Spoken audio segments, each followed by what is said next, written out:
La cuestión social. Vicente Sea, primero medio A.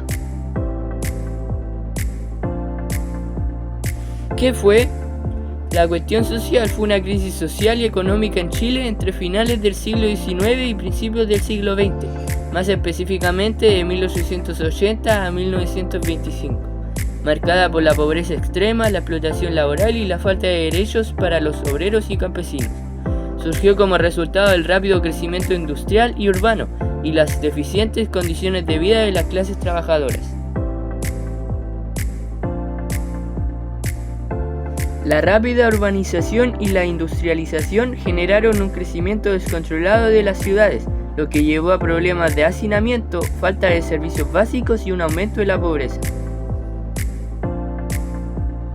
Un pequeño grupo de empresarios y terratenientes concentraba la mayor parte de la riqueza del país, mientras que la mayoría de la población vivía en condiciones de pobreza. Las jornadas laborales eran excesivamente largas, los salarios eran bajos y las condiciones de trabajo eran peligrosas, sin ninguna regulación laboral. El acceso a la educación y a la salud era limitado, especialmente para las clases trabajadoras. Los obreros vivían en condiciones de extrema pobreza, sus salarios eran bajos y no les permitían cubrir las necesidades básicas, como alimentación, salud y vivienda. Las jornadas laborales podían extenderse hasta 12 o 14 horas diarias y muchas veces trabajaban sin descanso los domingos o festivos. Además, las viviendas de los trabajadores, conocidas como conventillos, eran pequeñas, mal ventiladas, con escasa higiene y sin servicios básicos como agua potable. La falta de protección laboral y la inestabilidad del trabajo los mantenía en una situación de miseria constante. Ante estas condiciones, los obreros comenzaron a organizarse en diversas formas para luchar por sus derechos. Mancomunales. Estas organizaciones surgieron a finales del siglo XIX y consistían en agrupaciones de obreros que se unían para ayudarse mutuamente en casos de enfermedad, accidentes o desempleo. Su objetivo principal era crear fondos comunes que brindaran apoyo económico a los trabajadores en situaciones de necesidad. Además, fueron un espacio para la discusión de las injusticias laborales y la formación de conciencia de clase entre los trabajadores. Mutuales.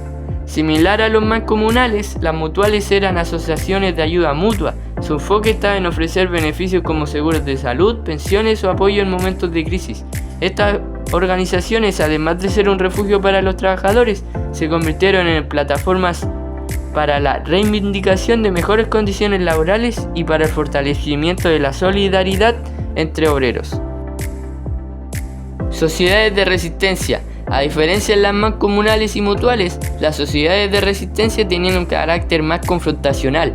Surgieron como respuesta a las condiciones extremas de explotación y buscaban organizar a los obreros para oponerse activamente a los abusos de los empleadores.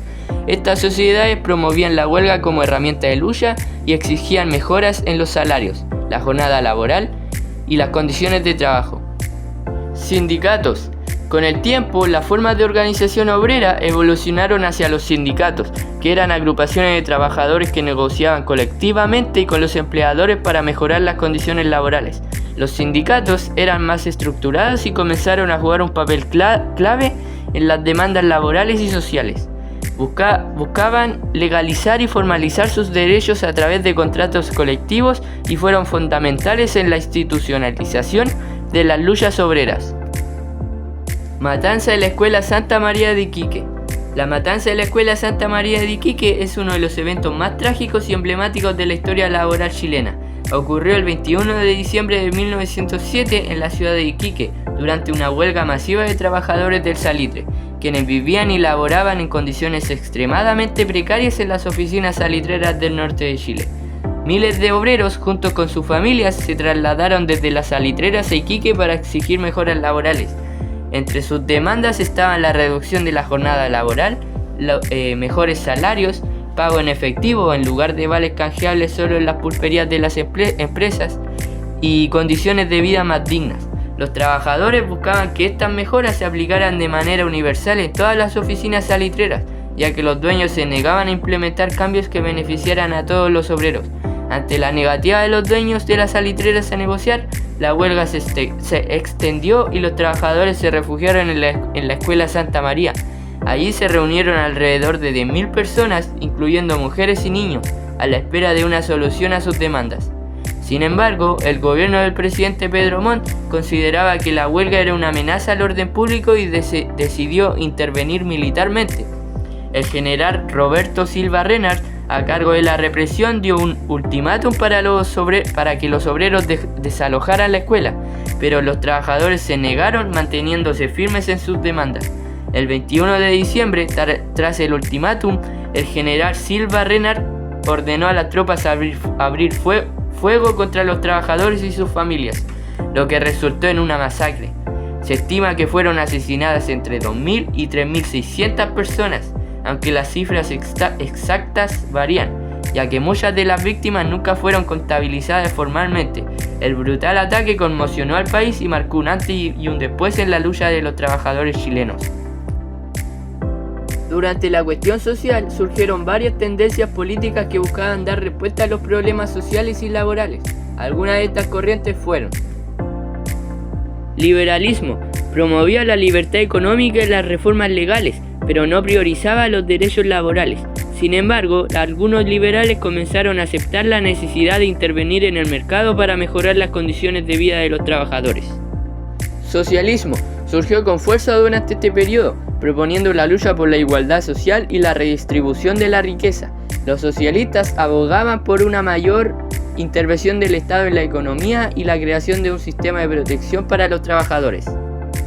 Anarquismo. Rechazaba cualquier tipo de autoridad estatal y promovía la organización de los trabajadores de forma autónoma.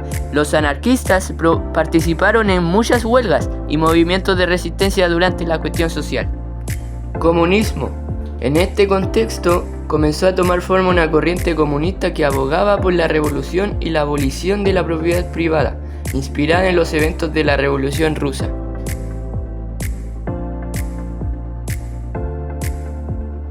Socialcristianismo.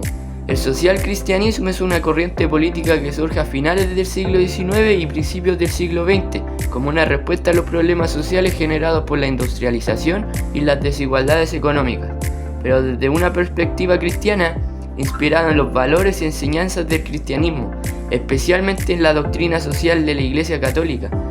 El socialcristianismo busca una reconciliación entre los principios del cristianismo y las demandas de justicia social, proponiendo una vía reformista para mejorar las condiciones de vida de los trabajadores. El socialcristianismo se desarrolló en un contexto de creciente preocupación por las condiciones de los trabajadores y las críticas al liberalismo económico.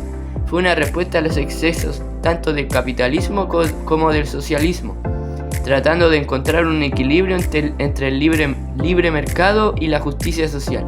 La encíclica Rerum Novarum del Papa León fue un texto clave que inspiró esta corriente, ya que condenaba la explotación de los trabajadores y llamaba a los cristianos a involucrarse activamente en la política social.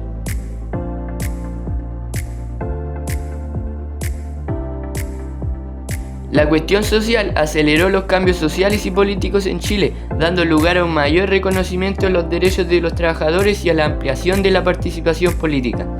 Se inició un proceso de construcción del estado de bienestar con la implementación de políticas sociales como la seguridad social y la educación pública. La cuestión social dejó una profunda huella en la sociedad chilena, generando conflictos sociales que perduran hasta nuestros días. A pesar de la violencia y la represión, los obreros chilenos consiguieron algunos logros importantes durante la cuestión social, producto de sus luchas y la presión social, sobre todo la implementación de algunas leyes. Por ejemplo, Ley de la Silla, 1914, obligaba a los empleadores a permitir que los trabajadores de ciertos sectores, como el comercio, pudieran sentarse durante su jornada laboral. Así de simple. Ley de la jornada laboral de 8 horas, 1924, un hito en la legislación laboral chilena. Esta ley estableció un límite de 8 horas diarias de trabajo, un gran avance frente a las extensas jornadas que anteriormente se oponían. Ley del descanso dominical, 1917. Esta ley estableció el derecho de los trabajadores a tener un día de descanso obligatorio en la semana, que debía ser el domingo. Antes de esta legislación, muchos trabajadores, sobre todo en las oficinas salitreras y fábricas, no contaban con días de descanso, lo que generaba condiciones de trabajo extremadamente agotadoras. Ley de Accidentes del Trabajo, 1916. Esta ley fue pionera en proteger a los trabajadores ante los riesgos laborales, ya que estableció que los empleadores debían responsabilizarse de los accidentes ocurridos en el lugar de trabajo. Anteriormente, los obreros no recibían compensación por accidentes o lesiones, lo que dejaba a muchas familias en situación de miseria. Bueno, esta ha sido mi presentación sobre la cuestión social y espero que hayan aprendido sobre la historia de Chile. Nos vemos. Adiós.